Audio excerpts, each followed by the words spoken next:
नमस्कार साथियों, आप देख रहे हैं आपका अपना यूट्यूब चैनल नर्सिंग एकेडमी। आप अपने सपनों को नर्सिंग एकेडमी के साथ पूरा करिए। Complete your dream with us. Nursing academy इस वीडियो में आपके लिए लेकर आया है मोस्पी NCLEX RN series, medical surgical nursing, MCQ number 281 to 290, gastrointestinal system, digestive system for all nursing exams. प्यारे साथियों, वीडियो शुरू करने से पहले मैं आपको ये बोलूँगा कि आप अपना नोटबुक पेन लेके रख लें, ताकि जो मैं इम्पोर्टेंट बताऊँ, जो की पॉइंट्स बताऊँ, वो आप नोट कर सकें, ताकि एग्ज़ाम के टाइम इनको रिवाइज कर सकें। क्योंकि एग्ज़ाम के टाइम वीडियो देखने का टाइम होता नहीं है। प्यारे दोस्तों, मंजिलें भी ज़िद्दी हैं, रास्ते भी ज़िद्दी हैं। मंजिलें भी ज़िद्दी हैं, रास्ते भी ज़िद्दी हैं। देखते हैं कल क्या होगा, देखते हैं कल क्या होगा। कौन रोकता है हमें हमारी मंजिल हासिल करने से? हमारे हौसले भी ज़िद्दी हैं। देखते हैं कल क्या होगा। कौन रोकता है हमें? हमारे हौसले भी ज़िद्दी हैं। Let's now start question number 281।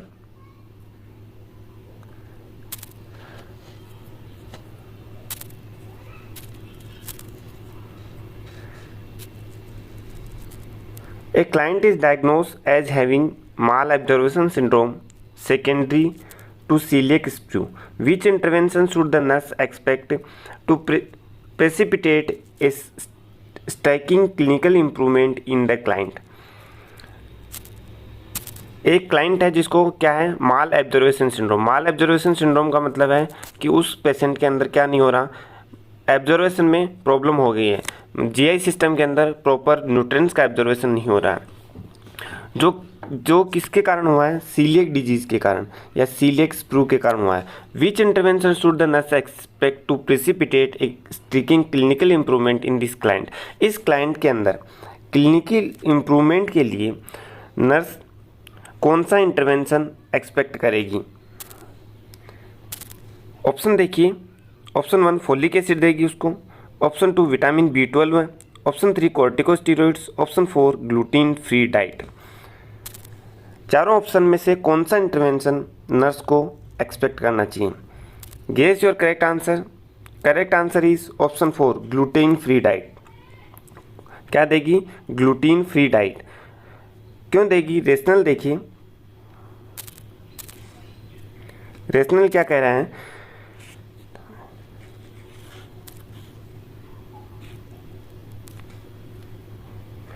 Gluten क्या होता है? माल एब्जॉर्प्शन सीलिएक डिजीज के अंदर क्या होता है? एक ग्लूटीन प्रोटीन होता है। क्या होता है? Gluten protein. ग्लूटीन प्रोटीन से क्या हो जाती है? एलर्जी हो जाती है। पेशेंट को क्या हो जाती है? एलर्जी हो जाती है, जिसके कारण उसके जीआई सिस्टम में एब्जॉर्प्शन में प्रॉब्लम होने लगती है, जिसे हम माल एब्जॉर्प्शन सिंड्रोम कहते हैं। मतलब जो माल है वो क्या नहीं हुआ? अवशोषित नहीं हुआ। जैसे देखिए, ग्लूटीन क्या होता है? ग्लूटीन एक सीरियल प्रोटीन होता है। Appear to be responsible morphological changes of the intestinal mucosa with non tropical sprue adult celiac disease.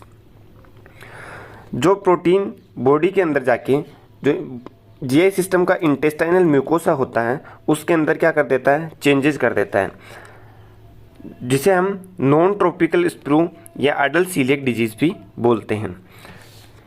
जैसे ये जीआई सिस्टम है। एक पेशेंट ने क्या किया, जैसे फॉर एग्जांपल सीरियल प्रोटीन लिया या गेहूं खाया, जौ खाया, तो उसके अंदर ये जीआई सिस्टम का म्यूकोसा है। जीआई सिस्टम के अंदर क्या होगा? ये म्यूकोसल जो मेम्ब्रेन है उसके अंदर जैसे ही ग्लूटीन प्रोटीन लिया तो इरिटेशन शुरू हो जाएगा। इरिटेशन शुरू होगा तो उसके कारण डायरिया भी हो सकता है। डायरिया भी हो सकता है और जिससे एब्जॉर्प्शन डिस्टर्ब हो जाएगा। क्या होगा? एब्जॉर्प्शन, बॉडी का अवशोषण, जो न्यूट्रिएंट्स का अवशोषण हो रहा था वो डिस्टर्ब हो जाएगा, जिसे हम माल एब्जॉर्प्शन सिंड्रोम बोलते हैं। Folic acid along with anti microbial agent is use to treat tropical not celiac sprue. Folic acid जो देते हैं उसका यूज एंटी माइक्रोबाइल एजेंट्स के साथ, एंटीबायोटिक के साथ ट्रॉपिकल स्प्रू का मतलब किसी पर्टिकुलर क्षेत्र विशेष के अंदर होने वाली सीलिएक डिजीज़ को ट्रीटमेंट के लिए यूज किया जाता है।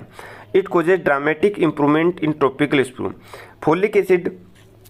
Folic acid plus anti microbial agent का ट्रीटमेंट ट्रॉपिकल स्प्रू के लिए या ट्रॉपिकल जो सीलिएक डिजीज़ है, एक क्षेत्र विशेष में होने वाली सीलिएक डिजीज़ है, उसके लिए यूज किया जाता है, जो इसके लिए बहुत इम्प्रूवमेंट करती है, फ़ायदा करती है।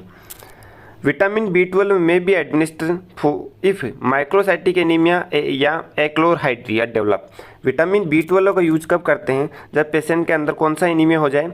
Microcytic anaemia. एक क्वेश्चन यहाँ पे ये बनता है कि विटामिन B12 की कमी से या साइनोकोबालामिन की कमी से कौन से टाइप का एनीमिया होता है? तो करेक्ट आंसर क्या जाएगा अपना? Microcytic anaemia. या फिर उसमें क्या हो, विटामिन B12 की कमी से क्या हो सकता है? एक्लोरहाइड्रिया। वर्ड को समझिए, ए मीन्स अब्सेंस, क्लोरहाइड्रिया मतलब HCl।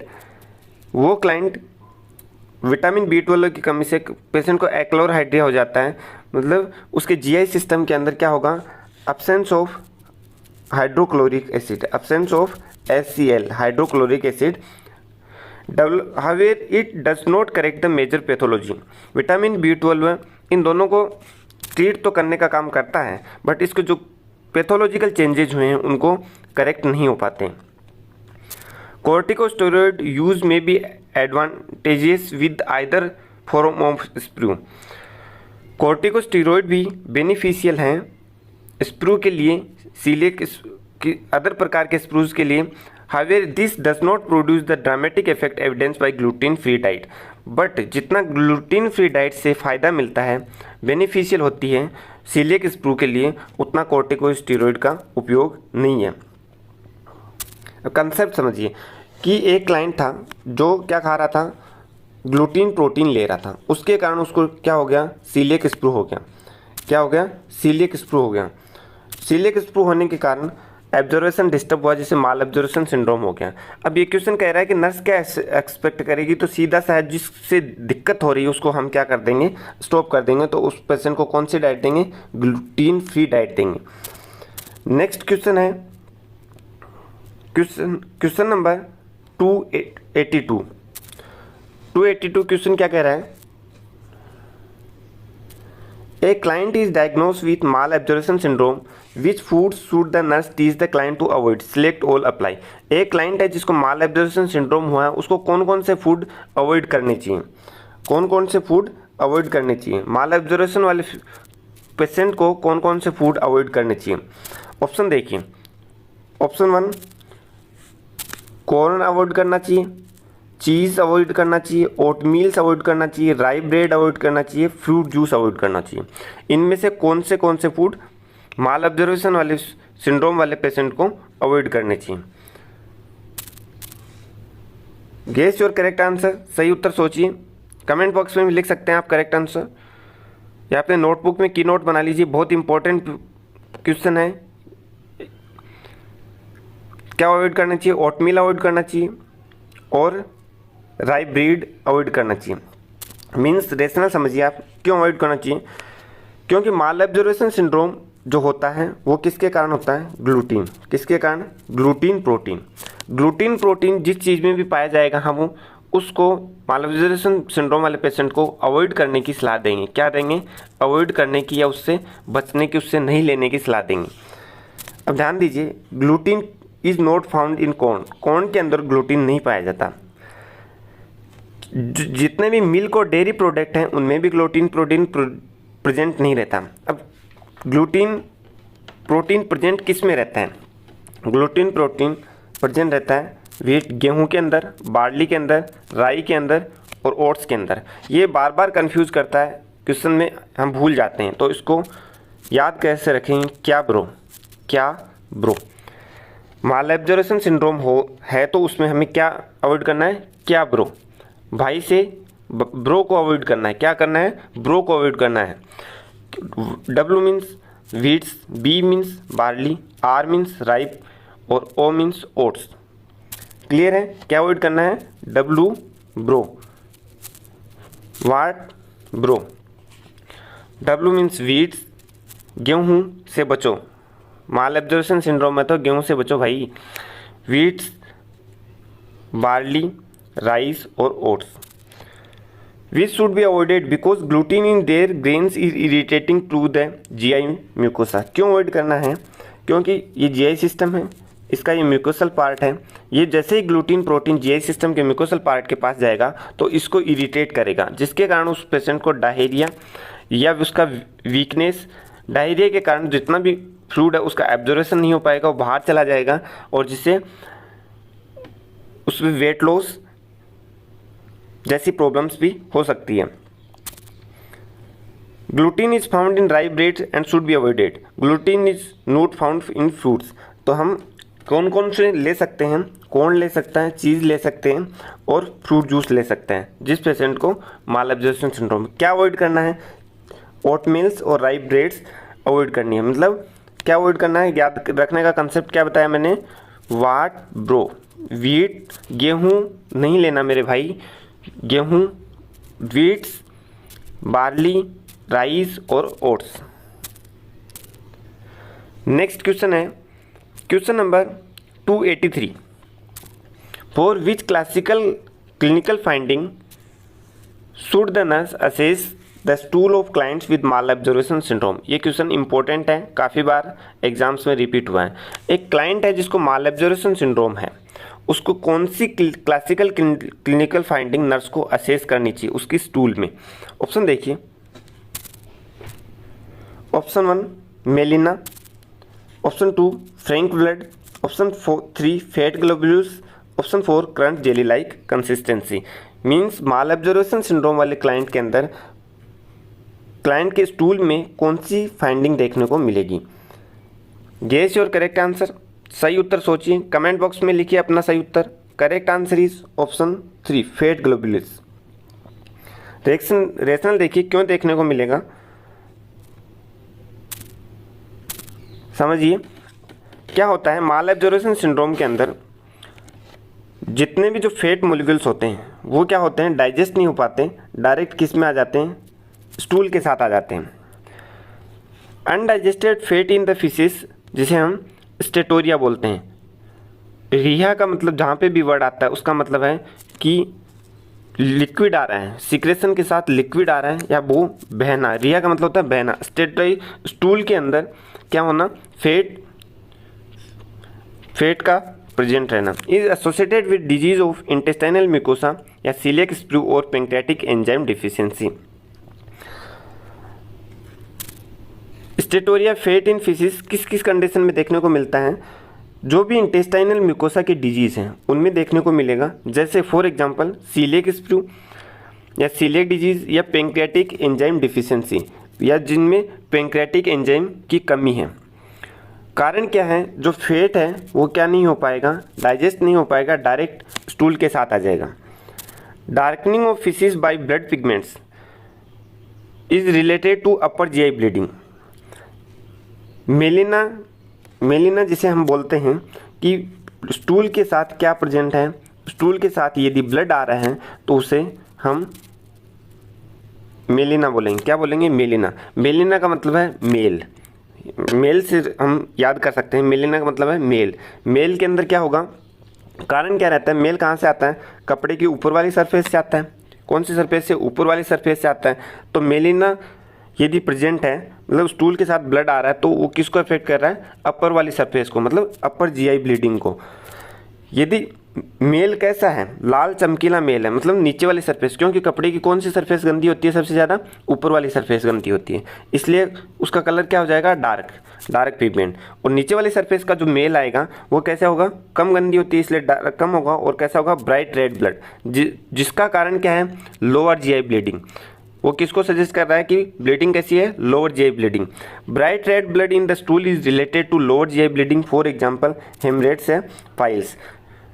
Stool containing blood and mucus, यदि स्टूल के अंदर क्या प्रेजेंट है? Blood plus mucus. क्या है? ब्लड प्लस म्यूकस, जिसे हम क्रंट जेली लाइक स्टूल भी बोलते हैं, आर एसोसिएटेड विथ इंटूसेप्शन। जो करंट जेली लाइक स्टूल किस में देखने को मिलेगा? इंटूसेप्शन की कंडीशन में देखने को मिलेगा। मोस्ट कॉमनली बच्चों के अंदर होता है। किस में होता है? बच्चों के अंदर, पीड्स के अंदर होता है। अब रिपीट कर लेते हैं।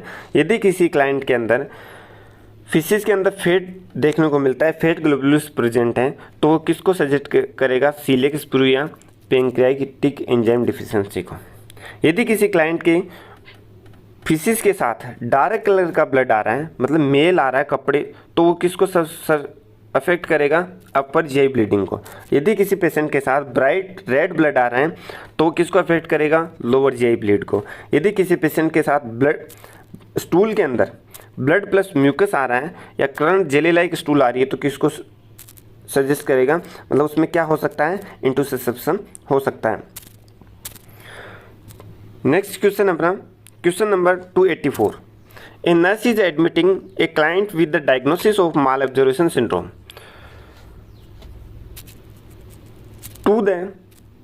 to the medical unit at lunch time. Which food can be included on the client's order diet? एक नर्स है जो कि एडमिट किया है माल एब्जॉर्प्शन सिंड्रोम वाले क्लाइंट को मेडिकल यूनिट में लंच टाइम के अंदर।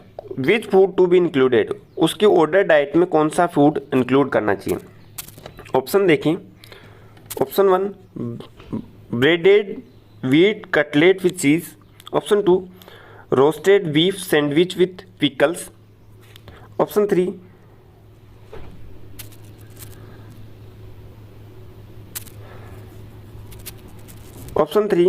Chicken noodles soup with crackers. Option 4 cheese omelette with chopped spinach. अब क्या है, माल एब्जॉर्प्शन सिंड्रोम वाले क्वेश्चन में हमने लास्ट क्वेश्चन में पढ़ा था, उसको क्या नहीं देना होता? क्या ब्रो? मतलब वीट्स, बार्ली, राई और ओट्स नहीं देना। तो जिन जिन में ऑप्शंस में ये इसके कंटेंट्स हैं वो हम अवॉइड कर देंगे और क्या इंक्लूड करेंगे? जिसके कंटेंट नहीं वो इसमें इंक्लूड करेंगे। Breed wheel cutlets and cheese, roasted beef sandwich and pickles. Sandwich किससे बना होता है? कटलेट किससे बना होता है? Chicken noodle soup and crackers किससे बने होते हैं? यदि इनमें ये तीनों प्रेजेंट, चारों में से कुछ भी प्रेजेंट है तो हम अवॉइड करेंगे। व्हील कटलेट इज अवॉइडेड क्योंकि this one is has the gluten protein, इसको हम क्रॉस कर देंगे। सैंडविच के अंदर भी ग्लूटीन प्रोटीन प्रेजेंट रहता है, इसको भी अवॉइड कर देंगे। Chicken noodles soup and crackers में भी ग्लूटीन प्रोटीन प्रेजेंट रहता है, इसको भी क्रॉस कर देंगे। तो क्या ऑर्डर करेंगे, एडवाइस करेंगे? Cheese omelette and chopped spinach. इसके अंदर क्या नहीं प्रेजेंट रहता? Gluten protein. Guess your correct answer. सही उत्तर सोचिए क्या होगा। मैंने उत्तर बता दिया आपको पहले ऑप्शन में, कमेंट बॉक्स में लिख दीजिए उत्तर। Correct answer is option 4 cheese omelette with chopped spinach. अब रेशनल देखिए क्यों होगा। Neither of these food contain gluten and they are permitted in the diet for the client with malabsorption syndrome. Malabsorption syndrome जिसको भी present है उसको diet में हम क्या एडवाइस करेंगे जिसमें ग्लूटीन प्रोटीन प्रेजेंट नहीं है। अब उसको याद कैसे रखेंगे किन किन में ग्लूटीन प्रोटीन प्रेजेंट रहता है? क्या मेरे भाई? वाट ब्रो? वीट गेहूँ नहीं लेना जिसको माल एब्जॉर्प्शन सिंड्रोम है मेरे भाई। वीट्स ब्रो, राइस और oats. Breading on the wheat cutlet contain gluten cannot be eaten by the client. जो कटलेट है उसके अंदर क्या ग्लूटीन प्रोटीन प्रेजेंट रहता है, उसको क्लाइंट को नहीं लेना है। Breed for the sandwich contain gluten. Sandwich के लिए जो ब्रेड है उसमें भी ग्लूटीन प्रेजेंट रहता है। Noodles and crackers also contain the gluten. Next question number 285। Which food selections by a client with malabsorption syndrome indicate that the nurse dietary teaching was successful? Select all, apply. एक client है जिसको माल absorption syndrome है, तो कौन से food selections dietary teaching, यदि वो client कौन सा फूड सिलेक्शंस करता है तो डाइटरी टीचिंग सक्सेसफुल है, ऑल सिलेक्ट कीजिए। ऑप्शन देखिए। Option 1 green beans. Option 1 green beans. Option 2 bake potato. Option 3 noodle pudding. Option 4 tricky sandwich. Option 5 whole wheat cereals. हमें क्लियर है कि माल एब्जॉर्प्शन सिंड्रोम वाले पेशेंट को क्या क्या नहीं देना है। वीट्स क्या ब्रो? गेहूं नहीं देना मेरे भाई, वीट्स नहीं देना, बार्ली नहीं देना, राई नहीं देना, ओट्स वाले प्रोडक्ट नहीं देना है। अब इन ऑप्शन में से यदि क्लाइंट हमें बताए कि मैं क्या ये खा रहा हूँ तो डाइटरी टीचिंग सक्सेसफुल है। गेस योर करेक्ट आंसर, सही उत्तर सोचिए। Correct answer is option 1, green beans ले सकता है, बेक्ड पोटैटो ले सकता है। रेशनल देखिए, ग्रीन बीन्स क्यों ले सकता है, क्योंकि वो गेहूँ, उसके अंदर गेहूँ नहीं होता या ग्लूटीन प्रोटीन नहीं होता। बेक्ड पोटैटो मतलब भुना हुआ आलू में भी ग्लूटीन प्रोटीन नहीं होता। Green beans are vegetable, green beans vegetable होती हैं। Fresh fruits and vegetable are permitted on the gluten free diet, ताज़ा फल और सब्जियां ग्लूटीन फ्री डाइट के अंदर आती हैं। Baked potato is permitted to gluten free diet, baked potato भुना हुआ आलू भी ग्लूटीन फ्री डाइट के अंदर यूज किया जाता है। Noodles, bread and whole wheats are made up of flour high in the gluten, noodles, bread और संपूर्ण गेहूं उस आटे से बना हुआ होता है, या जिसे हम ब्रेड्स भी बोल सकते हैं, जिसके अंदर ग्लूटीन बहुत ज़्यादा मात्रा में प्रेजेंट है, उसको अवॉइड करना चाहिए। सीधा सा कंसेप्ट, क्वेश्चन को सोल्व करने के लिए मैंने एक वर्ड बताया आपको, डब्लू ब्रो, क्लियर हो जाएगा, वो हमें अवॉइड करना है। नेक्स्ट क्वेश्चन है question number 286। An 18-year-old is admitted with an acute onset of right lower quadrant pain at McBurney Point। एक 18 साल का ओल्ड क्लाइंट है जिसको राइट अपर क्वाड्रेंट के अंदर क्या हुआ है, पेन हुआ है, दर्द हुआ है। कौन से पॉइंट पे, मैकबर्नी पॉइंट पे। अपेंडिसाइटिस इज सस्पेक्टेड, उसको क्या सस्पेक्ट किया है कि उसके अपेंडिक्स में स्वेलिंग है या उसको अपेंडिसाइटिस है। For which clinical indicator should the nurse assess the client to determine the pain is secondary to appendicitis. कौन सा क्लिनिकल इंडिकेटर नर्स को असेस करना चाहिए जिससे ये डिटरमाइन हो सके कि पेन अपेंडिसाइटिस के कारण है। बहुत इंपॉर्टेंट क्वेश्चन है, हर दूसरी या तीसरी एग्जाम्स में रिपीट होता है। ऑप्शन देखिए, option 1 urinary retention, urinary retention के कारण पेन हो रहा है। ऑप्शन 2 गैस्ट्रिक हाइपर एसिडिटी के कारण हो रहा है। ऑप्शन 3 रीबाउंड टेंडरनेस के कारण पेन हो रहा है। Option 4 increase lower bowel motility के कारण पेन हो रहा है। क्वेश्चन समझिए पहले, ये है ह्यूमन बॉडी, ये 4 क्वाड्रेंट है, ये क्या है, right upper quadrant, right lower quadrant, left upper quadrant, right upper quadrant. अब ये क्या कह रहा है क्वेश्चन, राइट लोअर क्वाड्रेंट, इस एरिया के अंदर पेन हो रहा है। कौन से पॉइंट में, मैकबर्नी पॉइंट। मैकबर्नी पॉइंट जो हमारा अम्बलाइकल होता है उससे जस्ट 2.5 सेंटीमीटर इधर होता है। उसको डायग्नोज क्या हुआ इस कंडीशन में, अपेंडिसाइटिस। क्या डायग्नोस हुआ, अपेंडिसाइटिस। तो अपेंडिसाइटिस वाली कंडीशन के अंदर पेन का मुख्य कारण क्या होता है वो हमें सेलेक्ट करना है। गेस योर करेक्ट आंसर, सही उत्तर सोचिए, क्या होगा करेक्ट आंसर, कमेंट बॉक्स में लिखिए। बहुत इंपॉर्टेंट क्वेश्चन है, ये बार बार रिपीट होता है। क्वेश्चन ऐसे ही पूछा जा सकता है कि अपेंडिसाइटिस वाली कंडीशन में जो पेन होता है वो कौन से पॉइंट पे होगा, तो हमारा जवाब होगा मैकबर्नी पॉइंट। यहाँ पे करेक्ट आंसर अपना क्या जाएगा, option number 3 rebound tenderness. Rebound tenderness का कारण क्या है, रेशनल समझिए। Rebound tenderness is a classical subjective sign of appendicitis.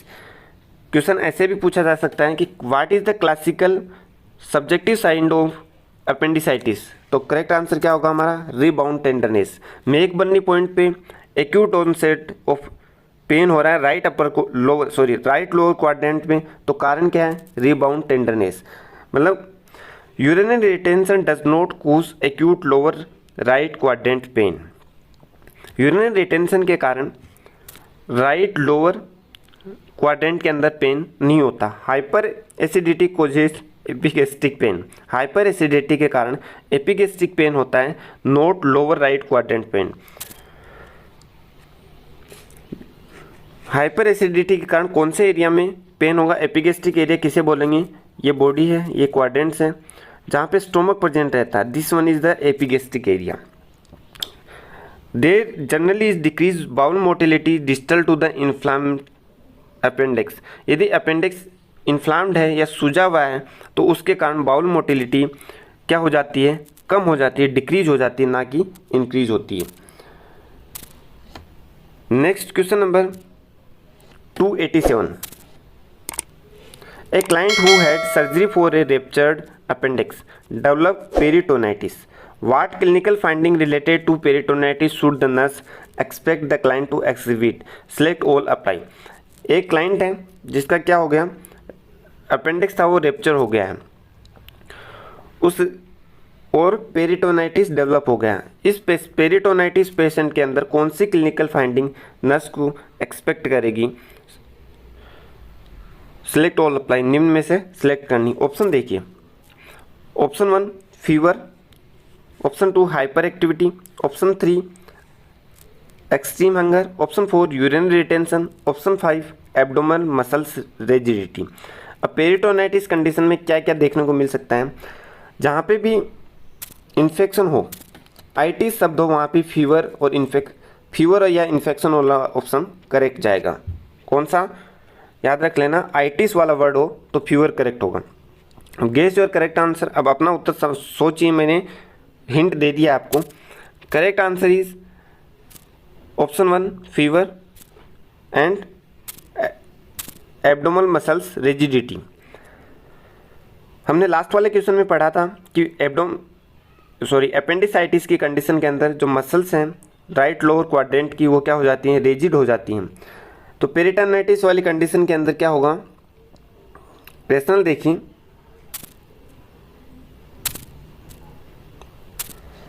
Moderate fever is associated with inflammation. जहाँ पे भी इन्फ्लामेशन या आइटिस वर्ड जुड़ा हुआ हो उस क्लाइंट के अंदर मॉडरेट फीवर या फीवर प्रेजेंट रह सकता है, उसका टेम्परेचर बढ़ सकता है।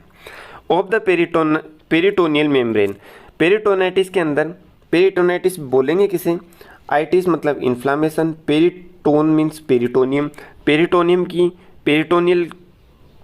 की जो मेम्ब्रेन है जिसे हम पेरिटोनियल मेम्ब्रेन बोलते हैं, उसके अंदर यदि इन्फ्लामेशन हो गया तो उस कंडीशन के अंदर मॉडरेट फीवर हो सकता है। नेक्स्ट है malaise rather than hyper activity.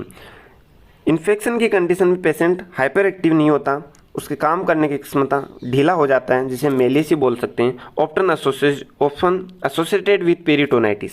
Nausea note hunger is a common occurrence with peritonitis. Peritonitis condition में पेशेंट को नोजिया होगा, भूख नहीं लगेगी। बीमारी के अंदर कभी किसी को भूख लगते हुए देखा है? तो यहाँ पे यदि नोजिया ऑप्शन होता तो करेक्ट होता। यूरिनरी रिटेंशन में occur following surgery as a complication of anaesthesia not peritonitis. Urinary retention किसी भी सर्जरी के एनेस्थीसिया के कॉम्प्लिकेशन के कारण हो सकता है। पेरिटोनाइटिस कंडीशन में यूरिनरी रिटेंशन देखने को नहीं मिलता। Muscles rigidity over the affected area is a classical sign of peritonitis. Important point है, की पॉइंट बना लीजिए अपना। पेरिटोनाइटिस का क्लासिकल साइन क्या है? पेरिटोनाइटिस का क्लासिकल साइन क्या है? The muscles rigidity is the classical sign of peritonitis. Appendicitis का क्लासिकल साइन क्या है? लास्ट वाले क्वेश्चन में मैंने बताया था। कमेंट बॉक्स में लिखिए, लिख के बताइए कमेंट बॉक्स में। अपेंडिसाइटिस का क्लासिकल साइन है rebound tenderness. Next question number 288।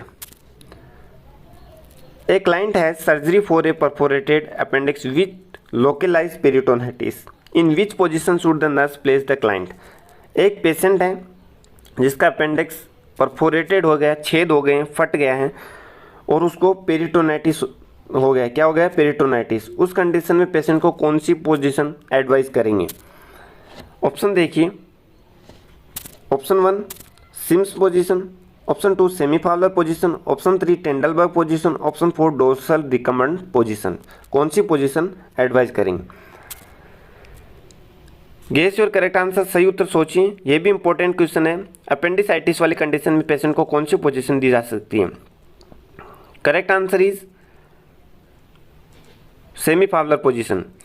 Peritonitis वाली पेशेंट, अपेंडिसाइटिस था, उसका अपेंडिक्स परफोरेटेड हो गया, पेरिटोनाइटिस हो गया, तो उस कंडीशन में कौन सी पोजीशन देंगे उसको? तो करेक्ट आंसर क्या होगा? करेक्ट पोजीशन कौन सी होगी? Semi Fowler position. अब क्यों देंगे, कारण क्या है उसका? रेशनल देखिए। Semi Fowler position at the localised drainage to the lower abdomen cavity and prevent the spread of infection throughout the abdominal cavity. Body की ये है सिचुएशन, मान लिया ये बेड है, हमने कौन सी पोजीशन देनी है, semi Fowler position. Semi Fowler position patient को 45 to 30 डिग्री लेटा देते हैं, ये हो गई हमारी पोजीशन। अब क्या होगा, जैसे ये एब्डोमेन मान लिया हमने, इसके अंदर जो फ्लूइड है सेमी फाउलर पोजीशन से क्या होगा, बॉडी से ऊपर की तरफ या एब्डोमेन कैविटी या थोरेसिक कैविटी में नहीं जाएगा, जिससे इन्फेक्शन होने की संभावनाएं कम हो जाएंगी। सिम्स और dorsal recumbent position will not allow for the localization of drainage. Sims और डोर्सल रिकम्बेंट पोजीशन के अंदर जो ड्रेनेज है वो बाहर नहीं निकलेगा, वापस एब्डोमेन कैविटी में जा सकता है। Trendelenburg position will contribute. Trendelenburg position हमें अवॉइड करनी चाहिए, किसमें, पेरिटोनाइटिस वाले पेशेंट। क्यों? टेंडलबर्ग पोजीशन का मतलब है ये पेशेंट है, इसको हम ऐसे लेटा देंगे, उल्टा लगा। टेंडलबर्ग पोजीशन विल पैरों की साइड में लोअर कर देंगे, पैरों की साइड में अपर कर देंगे और हेड की साइड में लोअर करते हैं टेंडलबर्ग पोजीशन में। Will contribute to the spread of infection throughout the abdomen cavity. इस कंडीशन में इन्फेक्शन का स्प्रेड पूरी एब्डोमेन कैविटी में हो सकता है। तो कौन सी पोजीशन देंगे पेरिटोनाइटिस वाली कंडीशन में, semi Fowler position. Next question number 289, a nurse is assessing a client who has possible appendicitis. The nurse, एक क्लाइंट है जिसको अपेंडिसाइटिस हो, नर्स असेस कर रही है। Nurse assess the client for rebound tenderness. Nurse उस patient को rebound tenderness के लिए असेस कर रही है। Place an X on the illustration, एक डायग्राम दिया गया है, उस पर हमें एक्स बनाना। Where the client is expected to report pain. Client कौन सी जगह पेन रिपोर्ट करेगा, हम लास्ट क्वेश्चन में पढ़ चुके हैं, कौन से, राइट लोअर क्वाड्रेंट में पेन रिपोर्ट करेगा, उस पर हमें एक्स बनाना है। ऑप्शन देखिए, ये बॉडी है, इस बॉडी के ऊपर अपेंडिसाइटिस के जहाँ पे रीबाउंड टेंडरनेस है या पेन रिपोर्ट करेगा, उस पर हमें एक्स बनाना है। तो ये योर करेक्ट आंसर, एक्स बनाइए। कहाँ पे होगा, correct answer is right lower quadrant, means x ये हो गया। ये हम क्वाड्रेंट में डिवाइड कर देते हैं एब्डोमिनल कैविटी को। अम्बलाइकस से जस्ट 2.5 सेंटीमीटर नीचे की तरफ पेन कंप्लेन करेगा, जिसे हम मेक बर्नी पॉइंट की भी नाम से भी जानते हैं। McBurney point is located in the right lower quadrant of the abdomen over the appendix. McBurney point कहाँ प्रेजेंट रहता है, मेक बर्नी पॉइंट ये अम्बलाइकल है, अम्बलाइकस है या नाभि है, इसके जस्ट 2.5 सेंटीमीटर हमें नीचे की तरफ आना है। ये कौन सा पॉइंट हो गया, मेक बर्नी पॉइंट। इस क्वाड्रेंट को हम 4 क्वाड्रेंट में डिवाइड करते हैं, right upper quadrant, right lower quadrant, left upper quadrant, left lower quadrant. McBurney point कहाँ प्रेजेंट रहता है, राइट लोअर क्वाड्रेंट के अंदर। कहाँ, जस्ट लोकेशन अम्बलाइकस से 2.5 centimetre. This point is 1/3 of the distance from the interior iliac spine to the umbilicus. ये interior iliac spine है, इससे जस्ट 1/3 ऑफ डिस्टेंस, 1/3 डिस्टेंस के पास अम्बलाइकस और इंटीरियर इलियक स्पाइन के बीच में रहता है। Rebound tenderness is this area में इंडिकेट अपेंडिसाइटिस। यदि इस एरिया के अंदर रीबाउंड टेंडरनेस प्रेजेंट है तो किसको इंडिकेट करेगी, अपेंडिसाइटिस को इंडिकेट करेगी। यदि मसल्स रिजिडिटी प्रेजेंट है तो किसको इंडिकेट करेगा, पेरिटोनाइटिस को। Next last question, question number 290, a Harris flush is ordered to reduce a client's flatus after abdomen surgery. How many inches should the nurse insert the rectal catheter. Rectal catheter insert करा के client की फ्लटस या gas को बाहर निकालना Harish flush होता है। एक क्लाइंट है जिसको हरीश फ्लश ऑर्डर किया गया, मतलब उसको रेक्टल कैथेटर डाल के गैस बाहर निकालना है, तो कितने इंच तक वो कैथेटर हम डाल लेंगे। ऑप्शन देखिए, option 1 2 inch, 4 inch, 6 inch, 8 inch. Guess your correct answer, सही उत्तर सोचें। Correct answer is option 2 4 inch. कितना इंच तक सफिशिएंट है डालना, 4 इंच तक सफिशिएंट है। 4 इंच में आनंद आ जाएगा। रेशनल देखिए क्यों 4 इंच तक ही डालते हैं। Rectal catheter should be inserted approximately 4 inch तक इंसर्ट कराना चाहिए। क्यों इंसर्ट कराना चाहिए? To pass the rectal sphincter. Rectal sphincter stimulate करेंगे, जैसे रेक्टल स्पिंक्टर स्टिमुलेट होगा तो गैस बाहर निकल जाएगी। एक कैथेटर इंसर्टेड जस्ट 2 इंचेस, यदि हम 2 इंच डालते हैं तो वो रेक्टल स्पिंक्टर तक पहुंच नहीं पाएगा, इसलिए 4 इंच तक डालना सफिशिएंट है, उसमें मज़ा आ जाएगा।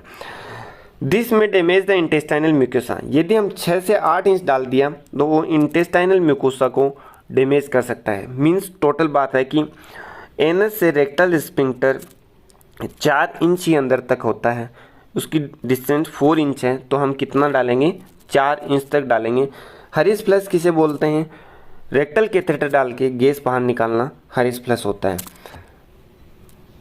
Thank you for watching. प्यारे साथियों, यदि आपको वीडियो अच्छा लगा हो, वीडियो को देखने के बाद क्वेश्चन का आनंद आया हो, तो आप चैनल को सब्सक्राइब कीजिए, नहीं आए हो तो अनसब्सक्राइब कीजिए। यदि और ही ज़्यादा मज़ा आए तो अपने दोस्तों के साथ शेयर कीजिए। यदि कोई डाउट हो, क्वेरी हो, तो आप हमारे व्हाट्सअप नंबर हैं उन पे सेंड कीजिए 8360069703 पे। दोस्तों, पढ़ते रहिए, हंसते रहिए, मुस्कुराते रहिए।